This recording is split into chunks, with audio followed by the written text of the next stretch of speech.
This is Washington, D.C., and in the files of the Central Bureau, there is a story so strange in its implications that it defies ordinary classification.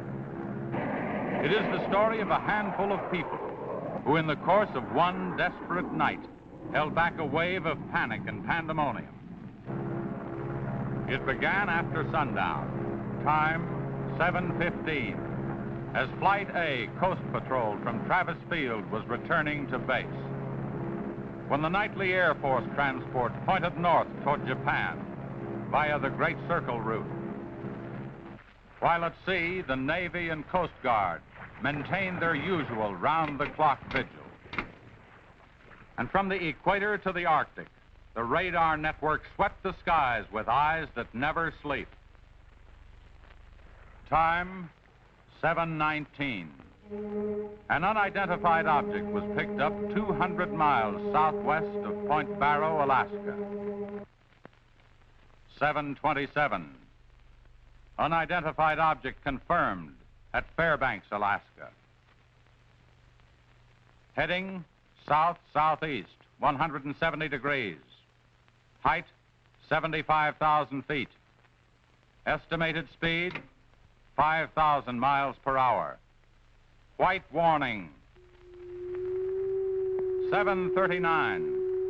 Unidentified object 200 miles due west of Vancouver, British Columbia.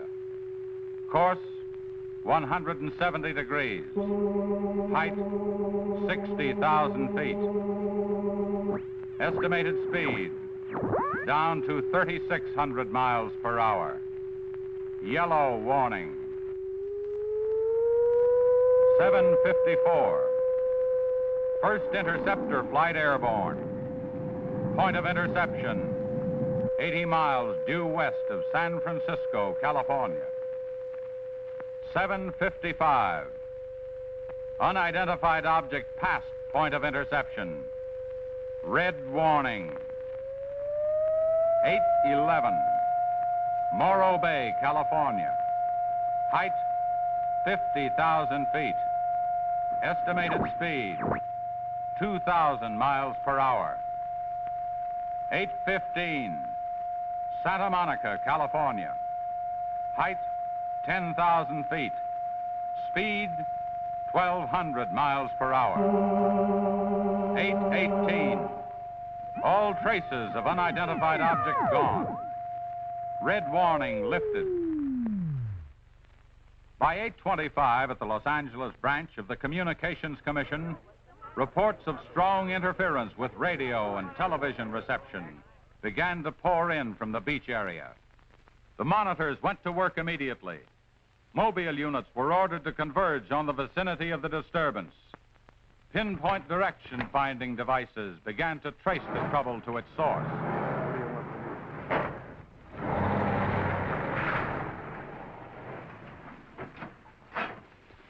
This is Mobile 1, Hazen speaking. We're at Ocean and Beacon Way, interference strength 2, bearing 27 degrees. Over. Mobile 1 from center, roger. Over. Mobile Center from Mobile 7, over. Go ahead, Mobile 7. This is Mobile 7, with Pacific Center and Beach 4. Interference strength 3, bearing 39 degrees, over. This is Mobile Center, roger. Stand by. Mobile 1 and Mobile 7. From Mobile Center, point of interception estimated 3 miles north of surf. Repeat, 3 miles north of surf. Acknowledge. This is Mobile 7, roger. Mobile 1, roger. Mobile 7, roger, we're going out. Okay, Charlie, let's get moving.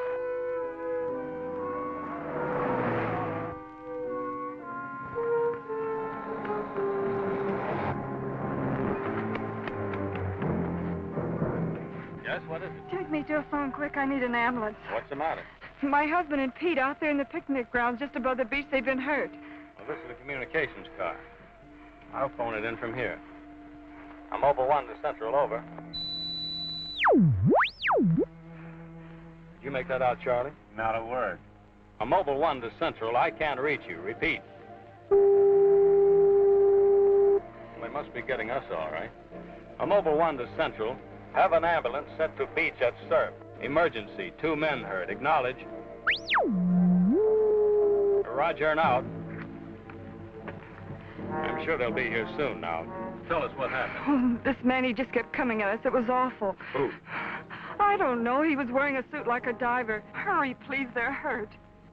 Charlie, you better wait here. I'll go down and take a look.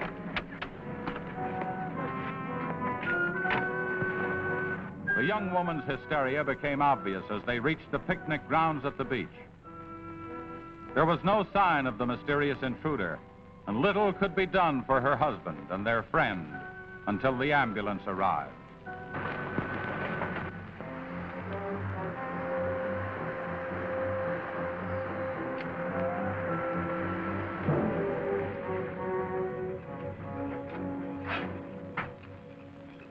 Hi, fellas.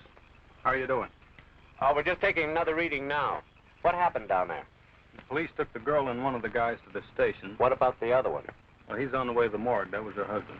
You're right on the button, Charlie. 44.7. Report back to Central if you find anything else. All right. Charlie, grab that portable and check the beach, will you? Got it right here. I'll pick you up right here in about an hour. Where are you going? Police asked me to drop by the station and sign a report. I'll see you later.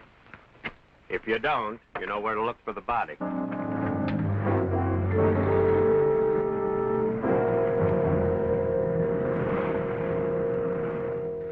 Like I said, we were just starting to eat when we heard something tracking through the sand toward us. I looked up and couldn't see anything. Then Betty screamed. At what?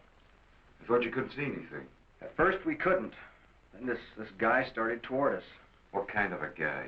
How should I know? He was wearing some kind of a helmet over his head. He could have been a deep-sea diver or anything. All right. After you saw this diver, what happened? Well, we jumped up. Ed, that was Betty's husband, yelled at him to stop, but he just kept coming. I never saw anything like it. He didn't say anything. He just kept moving in. Then you say he attacked you. Well, we didn't give him a chance. Ed grabbed a piece of wood and took a swing at him. That didn't stop him. He caught the end. That's all I remember. Just because a man's taking a walk is no reason to slug him. Besides, you don't look like a guy who frightens so easy. How would you feel if somebody with a crazy helmet with pipes sticking out of it came at you in the dark? And look, I know this sounds crazy, but there wasn't any head in that helmet. No head. No head at all. It's the truth. I think you need some coffee. I don't want anything. It's all the same to you, Lieutenant. I've got to pick up one of my men at the beach. Okay, thanks for coming down, Hazen. Hope I didn't put you out. No trouble. So long. You too. All right, let's start at the beginning. How well did you know the dead man? And his wife? Betty and I went to school together. I knew Ed a year. How long were they married? About a year. Wasn't her husband a little older than she? I don't know. But you said you and Mrs. Evans went to school together. And you never discussed anything personal with her? She did mention he was older, yes. How much? 15, 20 years. What difference does that make? That wasn't too hard now, was it? Where do you live? 629 and a half East Palm Court. Why? That's where the Evans live, isn't it? Yeah, I board with them. You do, huh? Now, Mrs. Evans is a good-looking woman. What are you trying to say?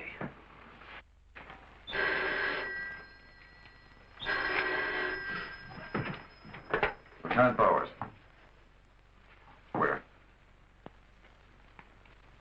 Yeah, I got it. I'll leave right away. Been in a murder. Near the beach. Keep an eye on this guy until I get back. What do you mean? You'll stay right where you are. At least until Mrs. Evans feels well enough to talk. What do you want from her? Oh, I just want to see if your story checks with hers.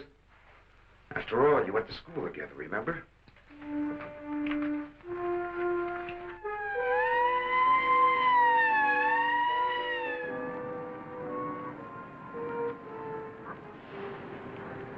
You say there were no witnesses, huh? None yet. Anything missing? I don't think so. The cash register wasn't touched. Get a breakdown of the inventory as soon as you can. What about fingerprints? The boys are working on them now.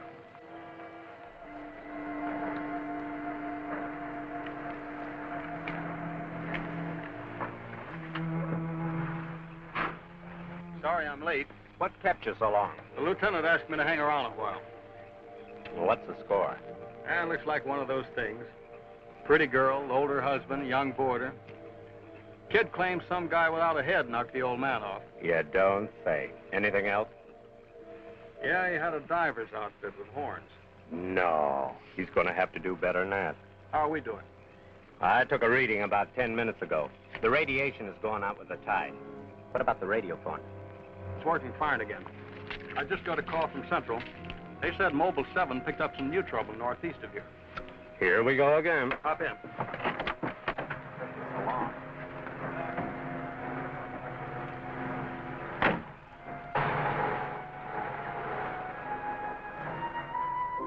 Who reported this murder? There he is there. He lives next door. His name's George Nelson. Hey, Mr. Nelson. Yes, sir. Come here, will you? I'm Lieutenant Bowers, homicide. You found this body? That's right. He must have just locked up for the night when this happened. How do you know that? Well, he usually does around this time. What were you doing here? I was sitting home watching the fights on TV, and all of a sudden the thing started acting up. What has that got to do with it? Well, you don't know the set. You know, it wouldn't work at all when I came home to supper. Then all of a sudden it cleared up fine. So I thought, well, I'll get set to look at the fights again, and all of a sudden out it goes again. So I thought maybe the battery station down here was overcharging the circuit, and so I came down to take a look, that's all. Hey, don't you ever quit work? What's up this time? Another murder? What are you doing here, Hazen? Same as before. Still trying to track down that signal interference. Hey, does that stuff work on TV, too? Well, it has been for hours. What'd I tell you? What's the matter? Seems to set one on the blink. Well, at least we know we're on the right track. How'd you make out with that boarder? You're still sticking to a story. The guy had no head. Well, I'll be seeing you. So long. Right. Watch out.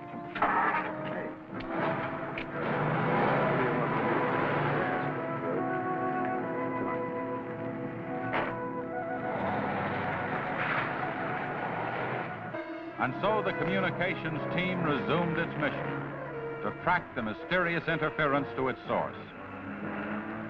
Via accurate readings taken at regular intervals by stationary and mobile units, it was determined that the disturbance was moving in a northeasterly direction. By 10:34, Mobile Center had pinpointed the disturbance at the edge of the Huntington oil fields. Units 1 and 7 were instructed to close in.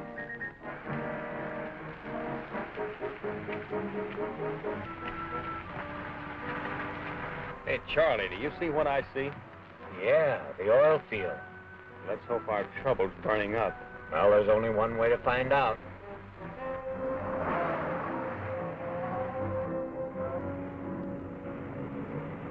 Look, Sarge, 2 murders and an explosion in one precinct is big news. Now, come on, you can't pin it all on the young boarder. Or can you? Very funny. Yeah? I'm Hazen of the Communications Commission. Oh, the lieutenant's waiting for you. Thank you. Where's the wheel? You heard the man, Communications Commission. Tell me, does this kind of interference happen very often? Never anything like this. It's on the move all the time. Need some hand with a transmitter in the car. It's not a transmitter. We don't get a definite disturbance, just interference. Then you have no idea of what it is, huh? Not yet. How are you making out? Not so good. You were here when I questioned that boy about the murder at the beach. Did you get anything more out of it? Yeah. Come on with me. You might want to see this.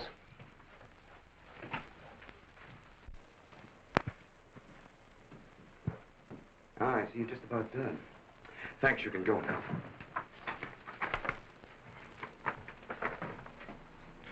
Are you sure this is what the man looks like?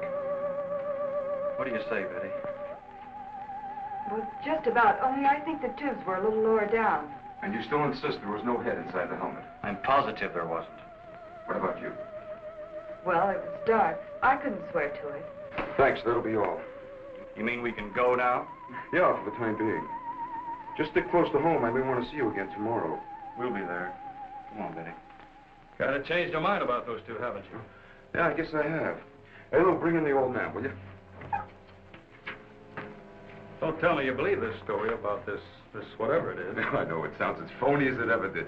But, oh, sit down, will you please? You're the watchman at the Huntington oil fields? Oh, yes, sir. I've been with the company for over 22 years, sir. Yeah. Will you tell Mr. Hazen here exactly what happened? Well, sir, like I said before, I was just closing the gate for the night when I saw this fella coming up. I was never so scared in my life. Yes, go on. Well, it wasn't the man so much as the suit he was wearing. Well, he wouldn't stop when I hollered at him. He just pushed his way right in there through the gate and walked right up to the tank. Now, you carry a gun? Did you try to stop him? Oh, well, he was much too close to that tank. I was afraid to shoot. So I thought I might call for help. And just as I got to the shack, the tank blew up. Oh, you should see the sight. Yeah, sir, can you give us a description of this man? How would you say he was dressed? Well, sir, like I said before, he wore a sort of pliers, not outfit, with a helmet attached to it. How tall was he? Oh, he was a giant of a man.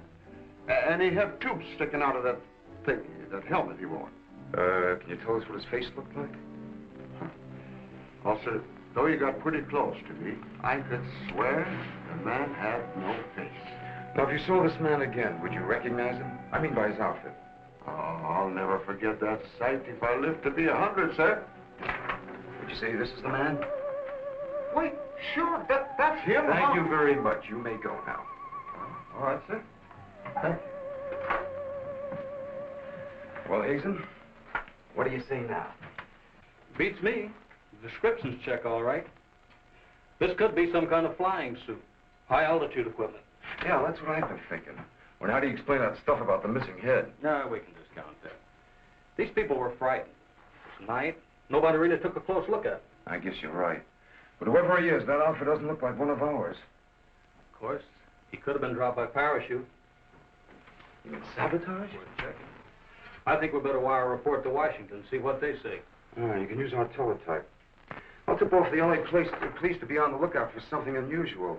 Hey, wait a minute. What about the press? Oh, I don't think they know too much now. We better keep it that way for a while at least, till we find out whether our friend is still around here.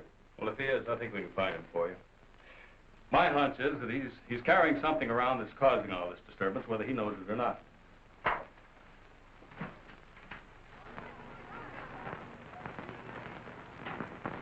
Yeah.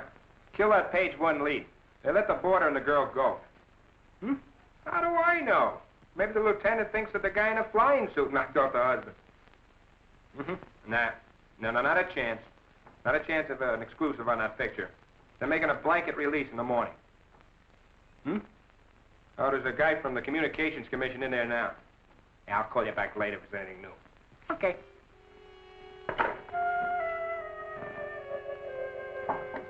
Come in.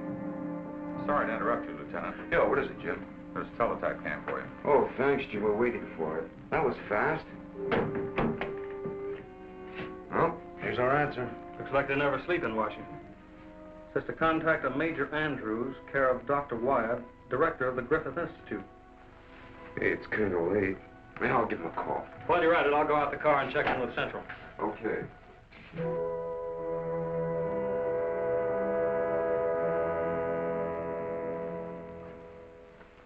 Well, that's the story up till now. We got in touch with Washington. They told us to contact you here. Very interesting. What do you think, Doctor? When I see something like this, I understand why you gentlemen might have thought sabotage was involved. Lieutenant, are you sure there were no traces of this saboteur, this X-man, found after the explosion in the oil field? Fire department went over every inch of the area. Didn't come up with a thing. Well, then there's a strong possibility that he might have perished in the explosion itself. I doubt that. We're pretty well convinced this man is carrying something that's responsible for all the signal interference. According to the last report I got, there was a definite disturbance about 3 miles east of the oil fields, sometime after the explosion. Well, then if he's alive, you should be able to keep an accurate check of his whereabouts. Not that easy. As a matter of fact, we lost contact about 3/4 of an hour ago. Maybe you realized you were trailing him and got rid of whatever he had that was causing the disturbance. In that case, there's nothing much my department can do to help you. I guess it's up to us. Unless you have some suggestions. Well, let me think out loud for a minute. It might just be that what we've been talking about so far, and this phantom, as we'll call him, ties in with what the doctor and I have been discussing. That is very possible. I don't know whether you know it or not, but somewhere around 7:30 this evening, our radar networks picked up an unidentified object off Point Barrow, Alaska. They traced it clear down to Santa Monica before they lost it. Santa Monica? That's where we first picked up our radio interference. Yeah, right at the scene of the murder. Well, then, if all these things tally up, we've got some idea of how our man got here. You mean that he came in some plane? In that case, somebody would have seen it land and take off again. Or did it crash? No. No, we don't think it was a plane. No rocket or jet that has been built so far can attain the speeds of 5,000 miles an hour, particularly for such a great distance. And maybe we're on the wrong track altogether. Couldn't your unidentified object have been a meteor? They travel at a terrific speed. Yes, fast enough for most of them to burn themselves out the moment they hit the Earth's atmosphere. And did it occur to you that meteors are not very likely to travel horizontally, all the way from the North Pole to California?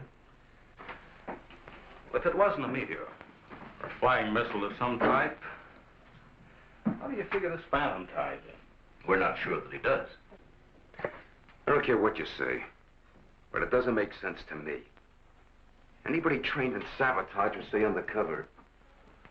This guy's walking around in a monkey suit, killing people. Excuse me, Dr. Wyatt. Is there a Lieutenant Bowers in here? Oh, yes. What is it, miss? There's a Mr. Wakeman from the Chronicle here to see you. Wakeman here? Now, what does he want? Well, there's only one way to find out. Before you go, Lieutenant, I don't believe you have met my assistant, Barbara Randall. Well, hello. Hello. It's Mrs. Randall, Lieutenant. I'll be right back. Barbara, you know the Major? Of course. And this is Mr. Hayden, the Communications Commission. How do you do? Well, I see you are working a little later tonight than usual. Yes, my husband's teaching a late class, and he won't be able to pick me up for a while. Besides, I had some work to do in the lab. Well, at least you'll have lots of company. All right. So I shouldn't have come up here. But I gotta get your angle on this Beach murder. And your whole department is shut up. Look, Wakeman, will you stop bothering me? There's nothing to say. If you got an exclusive story from that Evans, Damon, or Border, then you know as much as I do. Yeah, but that still doesn't explain anything about the guy without a head. Come on. Who is it? Your guess is as good as mine. You mean you let those two kids go without knowing that? I don't buy it. Well, I did. Well, then you must have an awful good reason. I bet you're trying to tie it in with that other murder. All right, Lieutenant. Don't tell me. I'll get my story somehow. Oh, if you want to know how things turn out, read the Chronicle in the morning. That's right. Now get in touch with Charlie in Mobile 1 and have him call for me here. Okay, honey. Well, did you come up with anything? No, we're just briefing Barbara here. It's just amazing the way you've been able to put these things together. Don't kid yourself, Mrs. Randall. It seems the press knows as much about it as we do. Well, let's hope they don't come to the same conclusions. A few lurid headlines, and every fool in the country will be seeing phantoms in spacesuits and men from Mars all over the place. Yes, I can imagine. And mass hysteria is difficult to check once it gets started. That's why we've got to move fast. Well, from the looks of things, I guess it's up to me. I'll be in touch with you as soon as I hear anything. See you. By 12:30 a.m., the dragnet was in operation. Mobile units patrolled the streets and countryside. They covered an area 35 miles square. Special and sensitive equipment was prepared for action. Everyone on the job was ready to move on the first signal from the Communications Commission. Monitor Corona to Mobile Center, strength 4, Brickyard at 160th, moving toward oil fields. Contact your units. Over and out.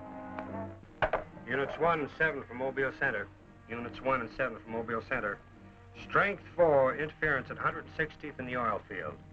Moving due east. Close in. Repeating, strength 4, interference at 160th in the oil field. Close in.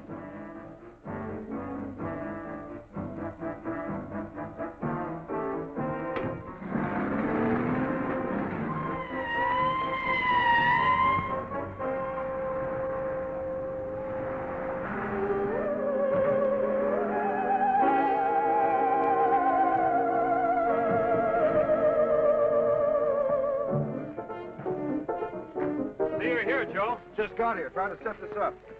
What gives, Hazen? It's in this area, all right. I brought the Geiger counter. Thank you, Doctor. Quite a walk over those oil fields. Well, it doesn't register as far as the oil field. I think we'll do better if we split up, man. Right, Lieutenant. You two go that way. Lieutenant, out here. Joe, you follow him. Come on, Doctor. And you? Oh, forget it.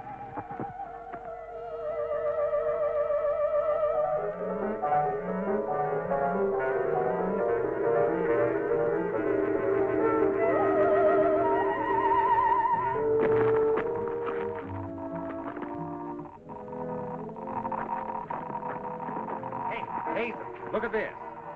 Yeah, points this way. Hey, Joe! Joe!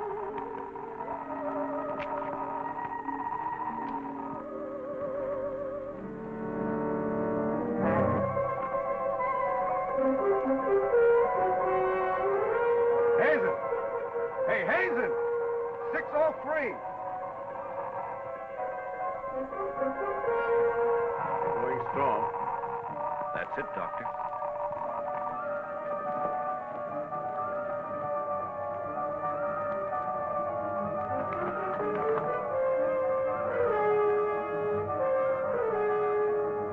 It's leading this way. Come on.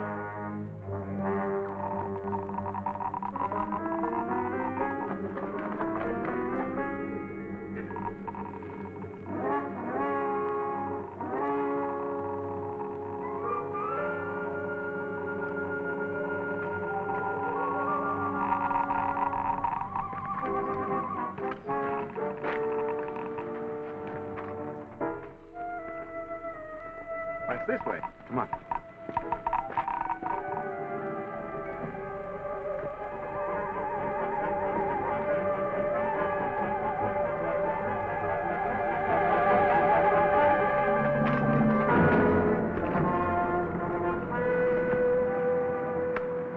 Come on.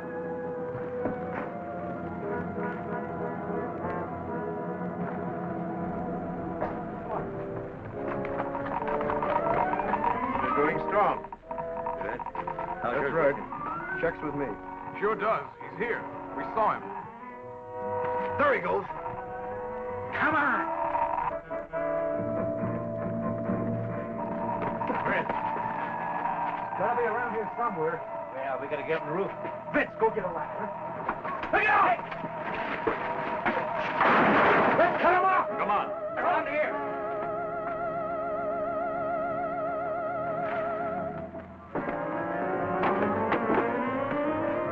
Anybody see him? There he is!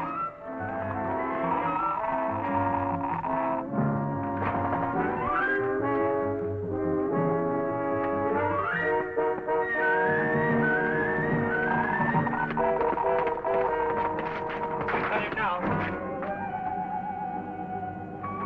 We'll give you 10 seconds to come out of there, starting now. 1, 2, 3, 4, 5, 6, 7, 8, 9, 10. We're going in. Help you guys cover the door. Come on.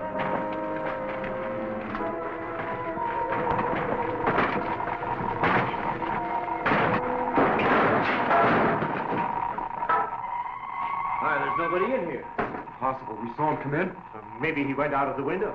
We won't get very far. Don't touch anything till we check for fingerprints. Oh, Doctor, over here. He left his suit and his helmet. Hey, let's spread that thing out so I can get a good shot of it. Keep away, you fool. What's the matter? For your information, that's a Geiger counter, and it says hands off. I think you'd better wait outside. I just have a job to do. So do we. And I'm afraid ours will have to come first. Well, there's no radiation from the helmet. But look at this. So that's what's been causing all this trouble. Charlie, you know where we can pick up a lead-lined box in a hurry? Well, Mobile 7 should have one. They're right outside. I'll take a look. Hurry it up, will you? Unbelievable. Now, we all thought that this phantom might be carrying some device which was causing all the signal interference. But to learn that it's due to the very clothes on his body. That's not the only thing that bothers me. Did any of you get a good look at his face? Not me. He's too far away. Well, I did. Unless I'm mistaken, that helmet was empty. Say, where am I going to put this stuff? Oh, put it in Dr. Wyatt's station. Yeah, we take it back to the Institute. Right. Find out anything? No. No, that's all right. You can handle that.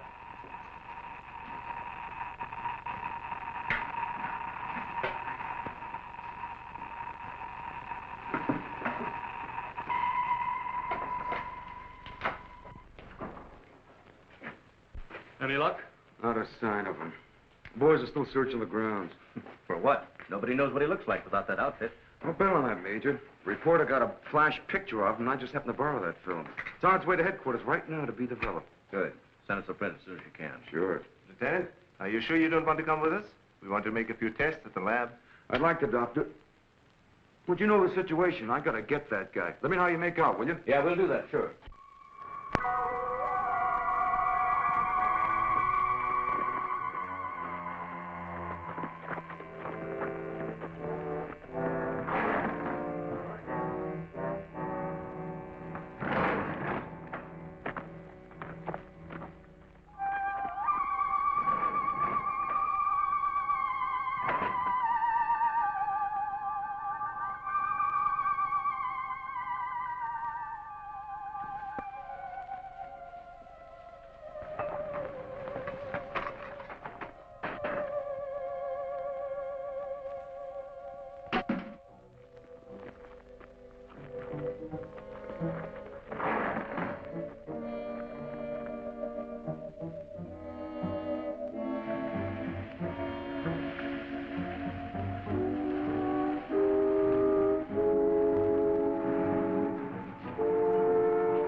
Doctor. We were just on our way home when we saw you drive in. Good evening, Barbara. Hello, Bill. I see we got here just in time. Anything new? Lots of excitement, but that's all. Major, you know Barbara's husband? Oh, of course. How are you? How are you? Hey, it's a nice-looking dog you've got there. What's his name? His name? Venus. Say, Bill, I hate to ask this, but something important has come up, and I wonder, can we borrow Barbara for about an hour or so? I suppose so. Of course. Darling, why don't you go and do the shopping? Here's the list. The market's open all evening. I may as well. See you later, darling. I'll take the dog and tie her up. Thank you, Bill. Good night. Good night. I'll give you a hand with it. Oh, thanks, Doc. Easy now. Look out for your fingers. All right. Look out now. Don't drop it. Venus, come back here! Venus, come back here!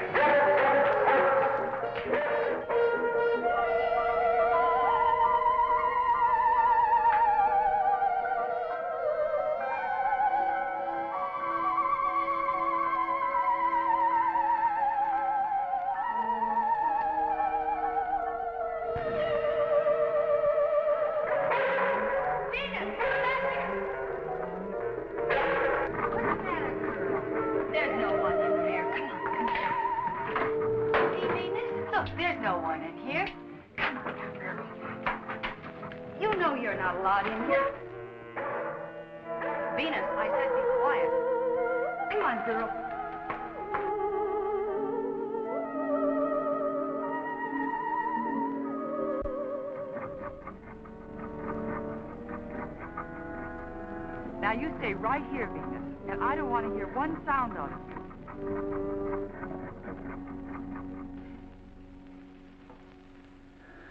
You were right, Doctor. There are no fingerprints anywhere. What's all this? Hey, don't touch anything. You better put some gloves on. Our friend, Mr. X, left this suit at the oil refinery. You mean you were that close to him and you didn't catch him? I'm afraid so. That's up to the police now. Hand me those shears. I want to cut up this material to work with it.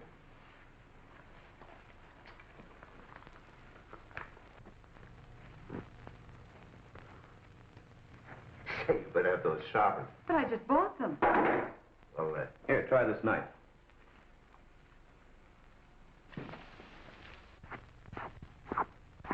That still won't cut. Let me try.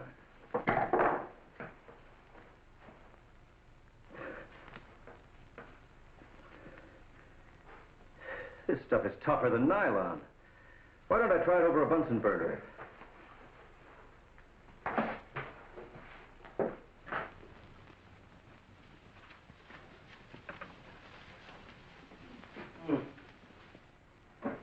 doesn't burn either. Let's take a look at it under the microscope. Look, it's magnetic. Magnetic? Here, Radioactive. And apparently indestructible. Thank you.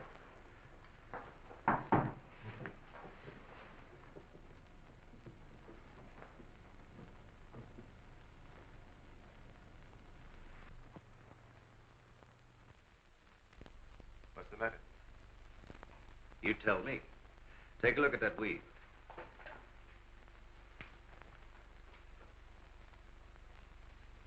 What weave? There is none. This material is one solid mass. May I see it?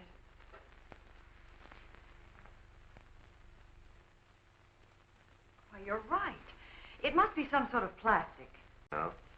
I'd say it's a metallic substance of some kind. Well, I've seen a lot of interesting alloys, but never anything like this.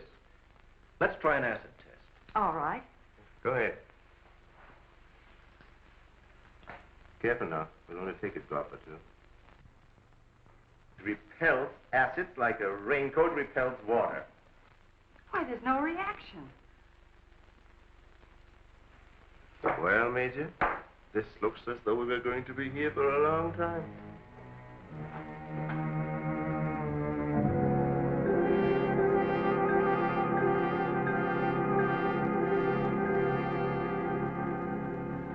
Now we have it. The helmet is not radioactive. The suit is. There is no doubt. This spacesuit is conditioned to function above 63,000 feet, where human blood would boil, resulting in the body expanding to twice its size. And death, of course. I know. And it must withstand pressure and counterpressure. Also, it must be so supercharged it can function in thin atmosphere. Now, let's see what it is that is left in this breathing apparatus. Well, how are you doing? The gas from the helmet tank breaks down to 11% methane. Ordinary marsh gas? What's the rest of the formula? No, that's where I'm stuck.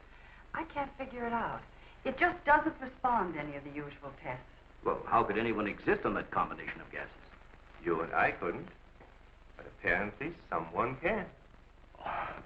Doctor, are you trying to say that our X-Man doesn't breathe oxygen and hasn't the metabolism of a normal human? I really don't know. From what we've seen, he has some physical characteristics which make him appear human. But added to them is this fabulous radioactivity that none of us could stand. I am puzzled.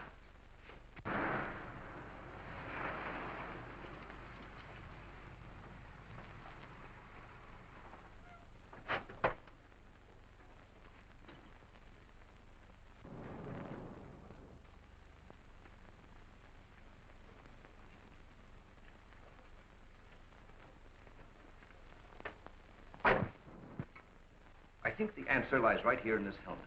Obviously, he needs it to survive. Otherwise, he wouldn't have risked wearing it where he was sure to be recognized. As it is, he only took it off when he was cornered. But if what you say is true, how can he exist without it now? Let me put it this way. It's like a patient in an iron lung. Sometimes one can be removed for hours at a time without any ill effects. Exactly. And I think the same principle applies here. And that means sooner or later, he has to get his breathing apparatus back or die. I don't understand.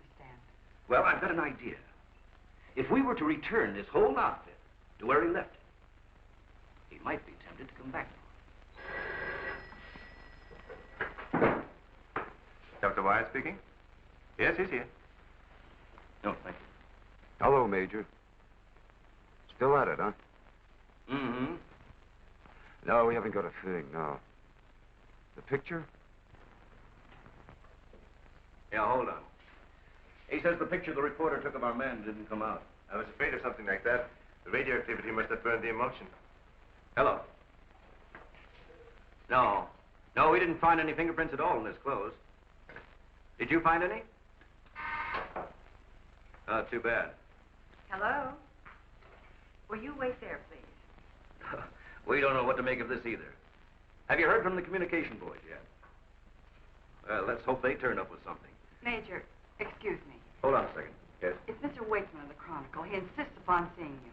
He does? Where is he? I told him to wait in the lobby. Good. Hello? And it's our friend from the press is here.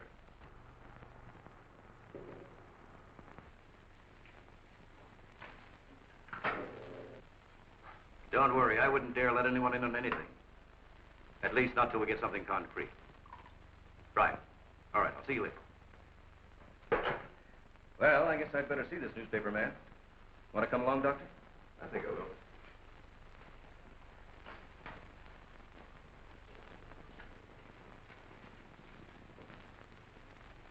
Oh, hello. Remember me? Certainly, yes. Nice lot of gadgets you got here. We think so. What's on your mind? Well, I was wondering if you might let me take a couple of pictures of that suit you brought up here. I'm sorry, we can't do that. Oh. Well, now, look, I got a wonderful picture of the guy running in the shack, and the lieutenant stuck his nose in my business, and what do I get? A blank.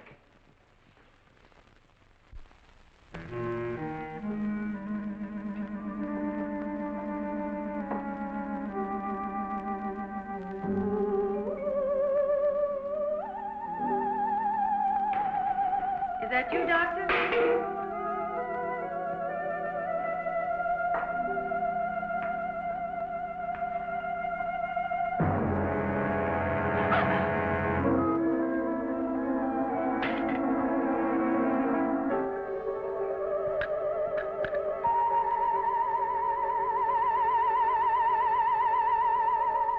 Well, you must have some lead on this guy, otherwise you wouldn't have brought that suit up here. Well, let's just say we were curious.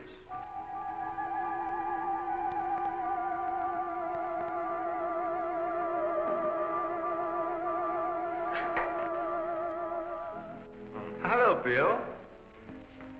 I back so soon? Isn't Barbara through? I don't know. She's still in the lab. Why don't you go up and see? Thanks, I will.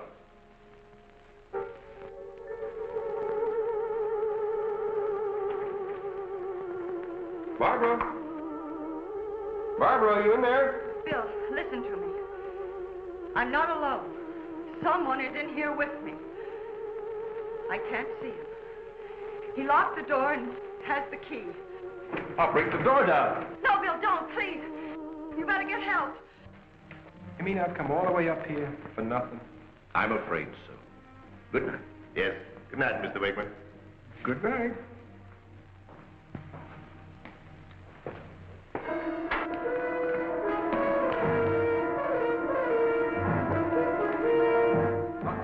Major, come quick. What's the matter? What's the matter? Where's Barbara? In the lab. The door's locked and there's someone in there with her.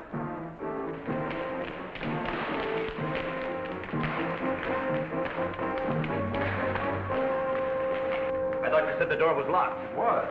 She's gone. Oh, cover the main entrance. That's the only way anybody could leave. I will. Well, in that case, we would have seen her on our way up. Well, then she must still be in the building. We'd better split up. I'll take the roof. Barbara! Barbara! Barbara! Barbara!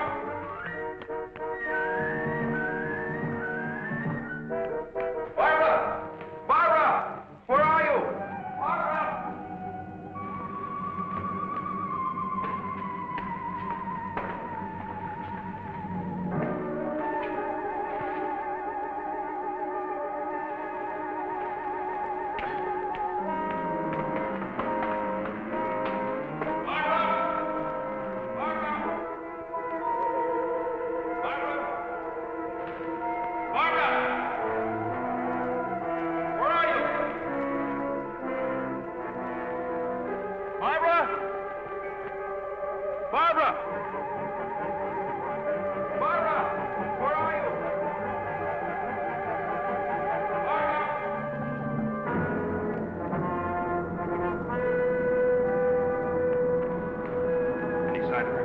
Not yet.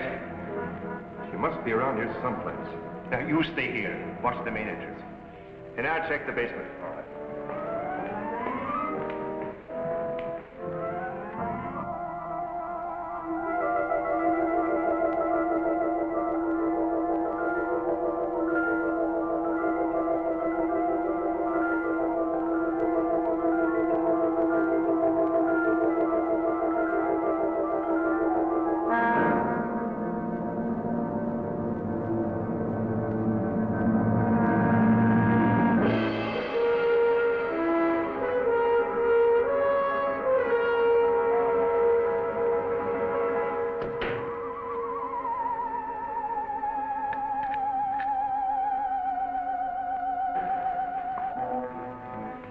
She's not up there.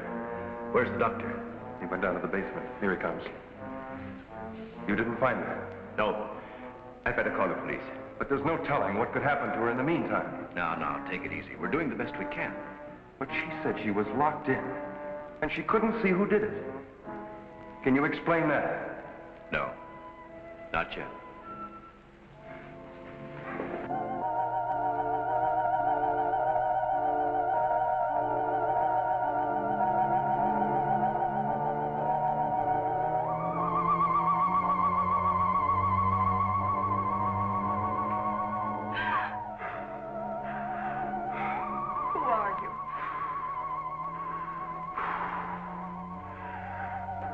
Don't come near me.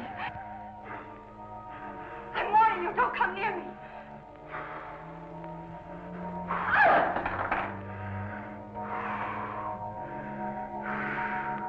Don't!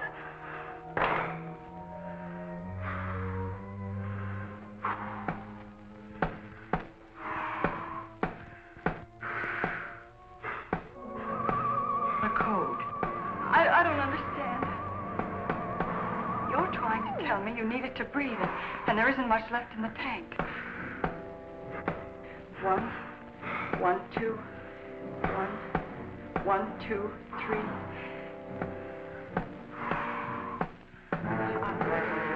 I'll write it down.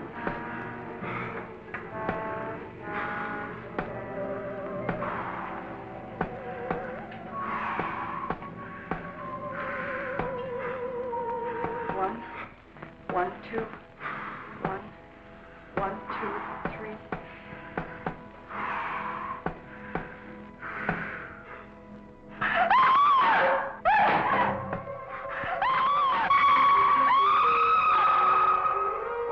In the lab.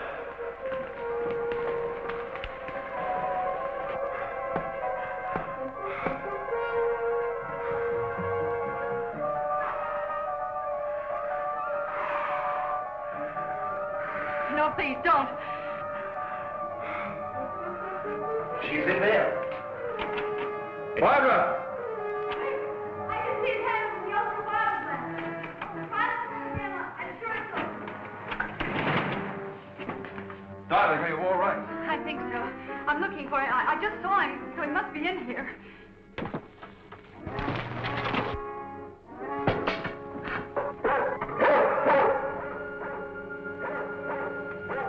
Steady feet to the ground. He would be killed. I'd better go.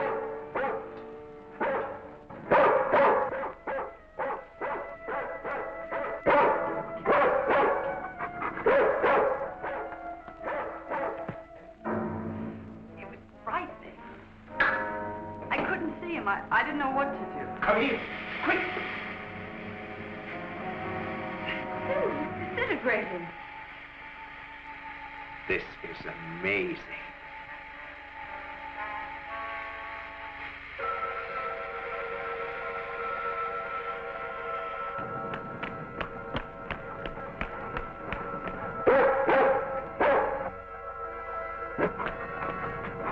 Now, quiet down, Venus. Quiet down. Down.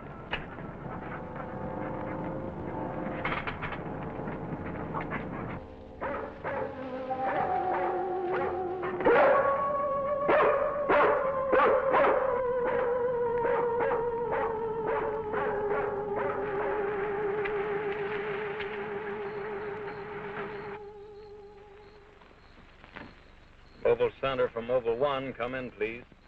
This is Mobile Center. Go ahead. Get hold of Major Andrews or Dr. Wyatt at the Institute. I want to talk to either one of them. I will do. Stand by, Mobile 1. Dr. Wyatt speaking. Oh, yes, Mr. Hazen. Yes, we're still at it. Lots and lots of excitement, but nothing definite yet. Have you anything to say? The trouble seems to be just about gone.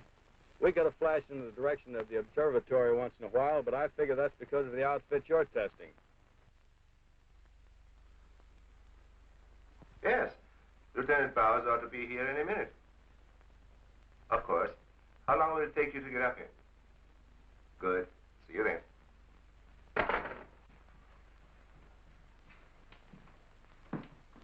Thank you, gentlemen.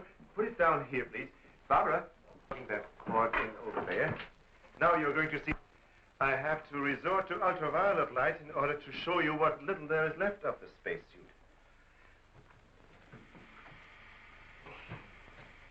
As you can see, it has reduced itself to this liquid, and it is in an evaporating stage. The helmet is in the lab and still intact.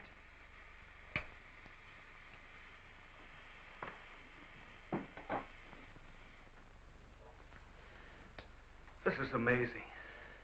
All the radiation in this suit would, well, it'd be fatal to a normal human being wearing it. Of course.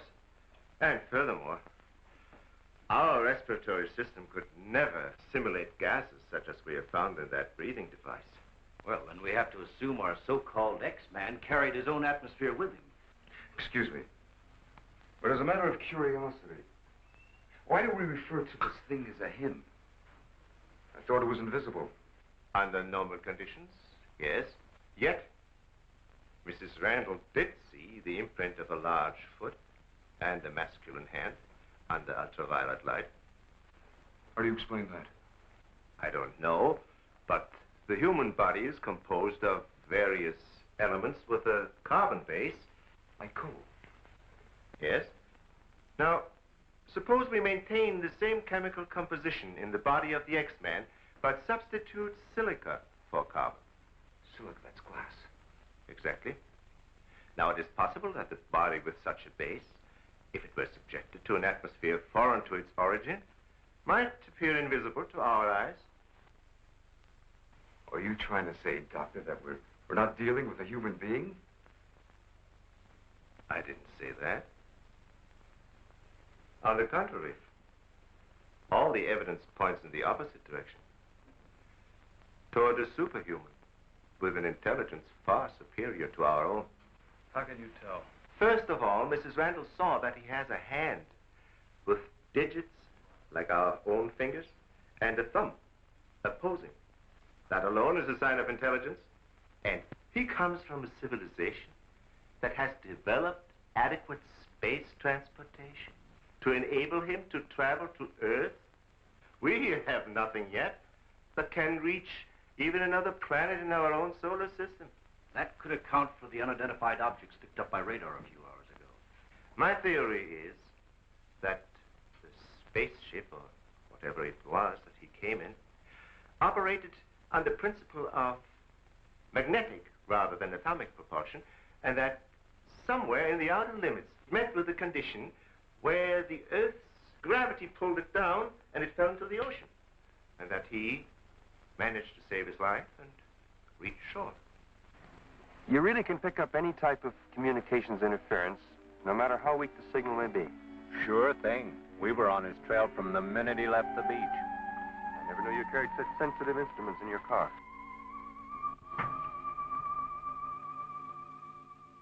What you told us is very interesting, Doctor. But I've got to make an official report to headquarters. Are you willing to be quoted that the criminal we're after is a creature from another world? All I can say is, we know that our Earth is not the only planet capable of sustaining life in one form or another. You can quote that. Well, I've got to go by some footprints in a hand. That isn't much. No fingerprints, no description, no nothing. And we're after a killer. Has it occurred to you that our X-Man has no apparent motivation for his acts, and might therefore not be an intentional criminal at all? You have a point there. Hey, wait a minute. Come to think of it, the young boarder we suspected, he did say that the girl's husband threw the first punch. So? So that could have been enough to provoke the strange creature. And the same could have happened at the second murder. Sure. What about the fire in the oil fields? Evidently, our man sensed the presence of some gases, which he thought might be utilized in his breathing apparatus. Yeah, that could account for his presence at the oil refineries, where something went wrong, causing the explosion. Too bad he got wise to us and took off his uniform, or we'd have been able to catch up with him by now.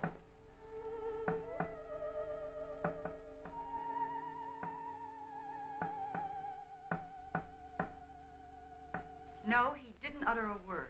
But I'm convinced he was trying to convey a message to me. He kept tapping out a code. I wrote it down. Let me see that, please. Doesn't make sense. Well, it may be based on some mathematical system we know nothing about. But he was trying to tell us something. Why did he run away?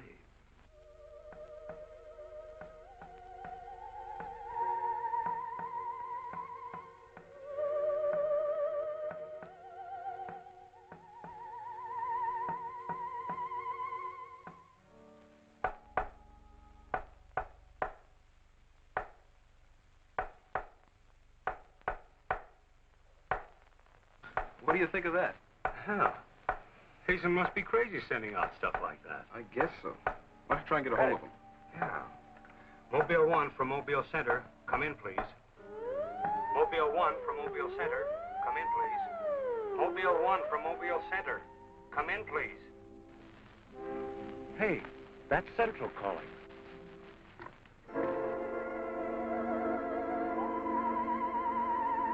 You better stay here by the car. I'll go tell Hazen.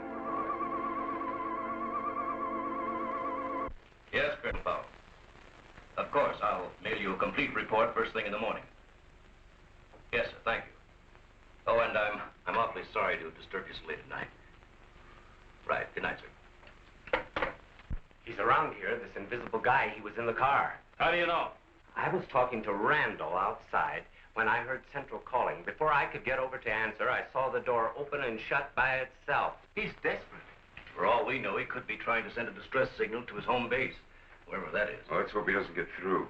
We've got enough problems with just one of those guys. Well, at least we know he's around in the vicinity, and it's obvious what keeps him around.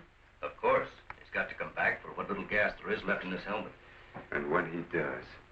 Oh, please, the most important thing is to take him alive. If we can only make each other understand, there's no telling how much science can profit. I'll go along with that, Doctor. But I've got to make sure that once he's cornered, I'll be able to hang on to him. I think we're all agreed on that. All right, good, then we must see it from his angle. He's in an alien world. No doubt we are as frightening to him as he is to us.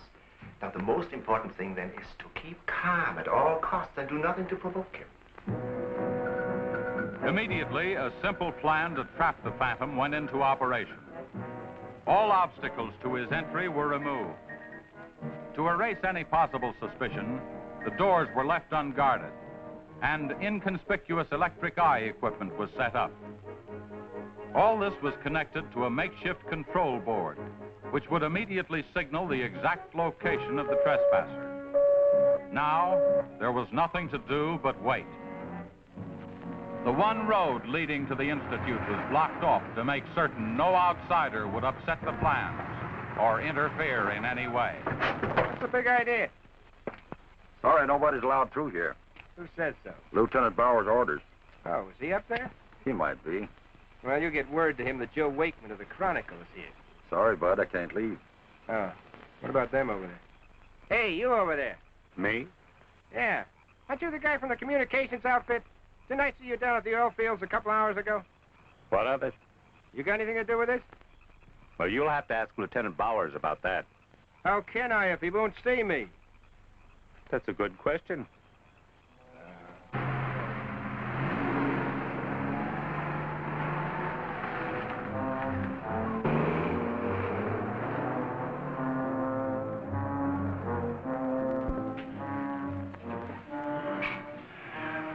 Well, it's 3:45. Sure taking his time. Time's cheap. Yeah, well, how long can you sit on the edge of your chair like this? All year if we have to. Well, we hope this mechanism works. It will, unless he flies in between the wires. I wouldn't take any bets that he can't. Well, if everything else fails, we still have Venus here to help us. You know, I'm certain she sensed his presence before. That's why she carried on so.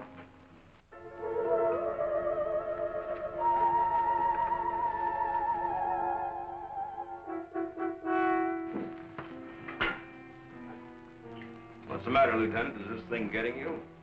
Oh, no. I'm just thinking about public reaction to all this. I'll give something to the press by morning.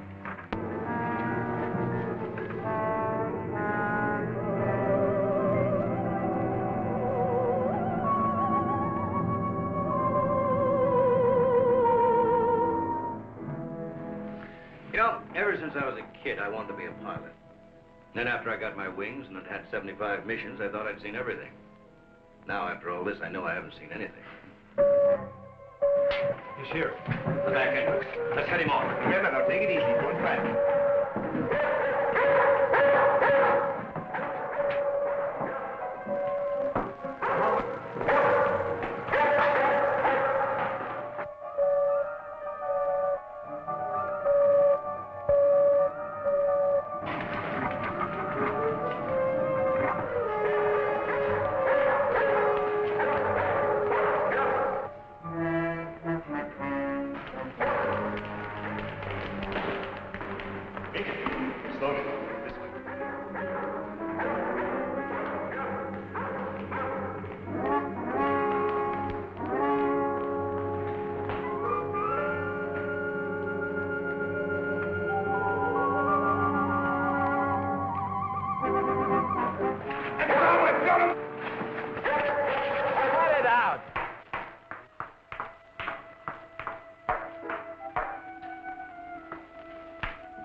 Trying to do? Well, it's the reporter. Yeah, it sure is.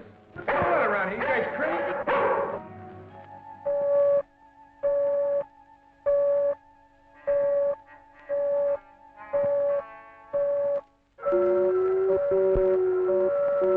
How'd you get in here? Oh, that don't make any difference. Come on, what's up? What's going on?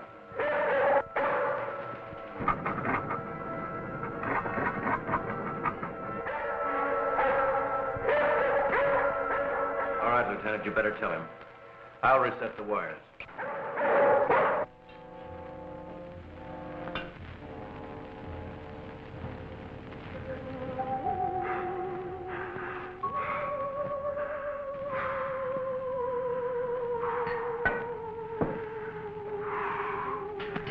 Don't be afraid. We want you to live. Don't you understand? Can't you speak? Can't you say something, anything, in any language?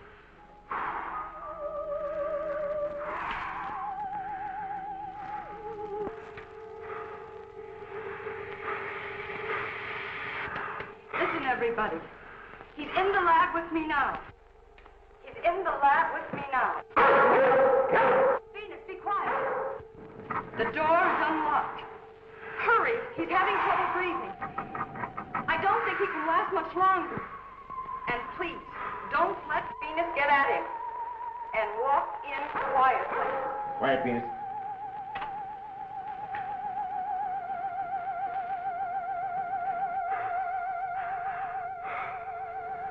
It's unbelievable.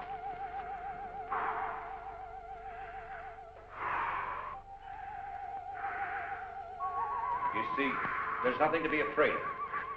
Nobody wants to hurt you. I've tried to reason with him. I feel he understands, but he can't speak. Wait a minute, I'll try his code. I think I remember it right.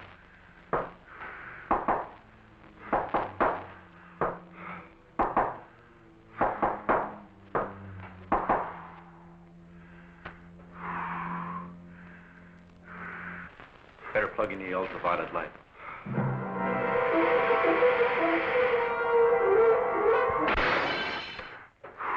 Oh, you scared him.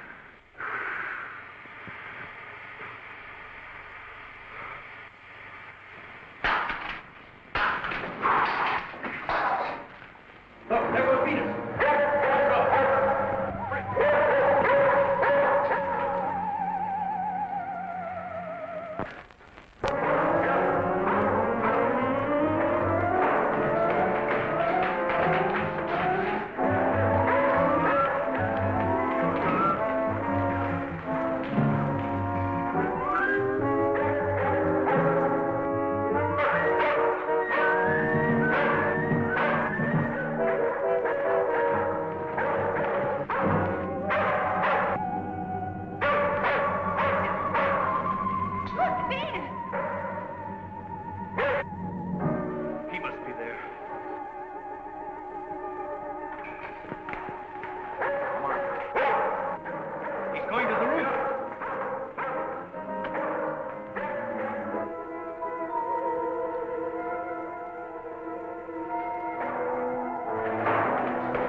Go up the ladder. Take this.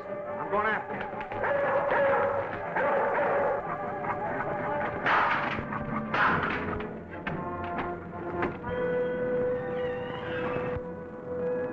The door. In here with a big telescope.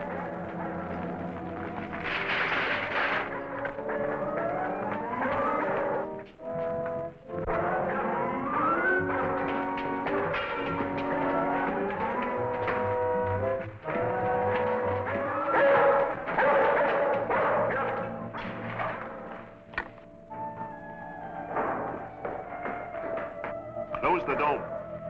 The switch is over there.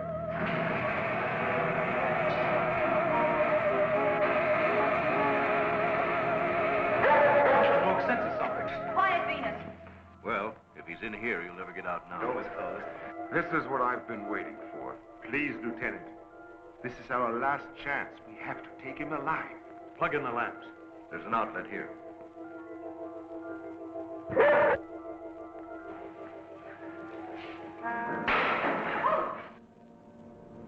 He must be up there.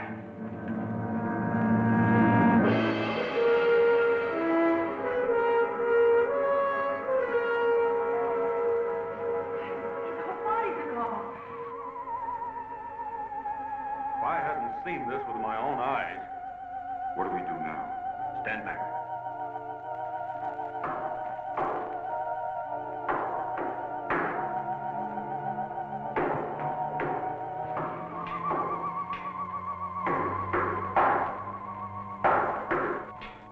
Amazing. This code again. Look. He's trying to speak, but no sound is coming out of his mouth. Look at Venus. She acts as though she hears him. Yes. Dog can hear sounds that we can. His voice must be beyond the range of the human ear. Maybe he's screaming. He's suffocating. The glow, it's almost gone.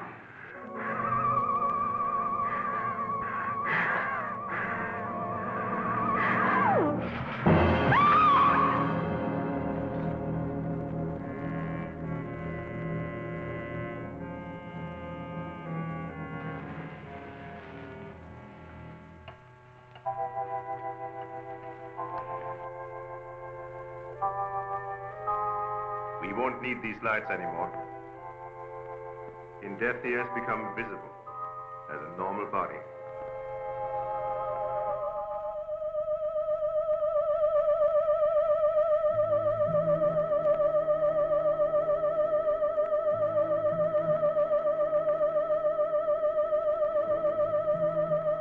Look.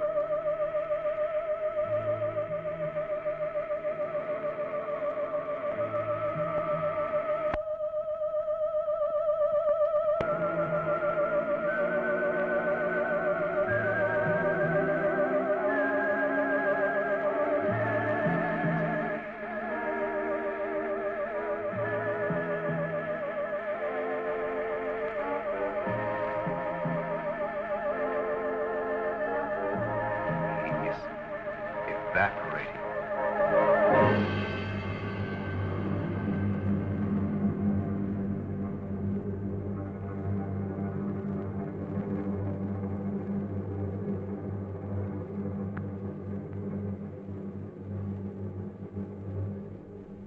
So he came here, wherever from, and right before our eyes, his body went through the final phases of life.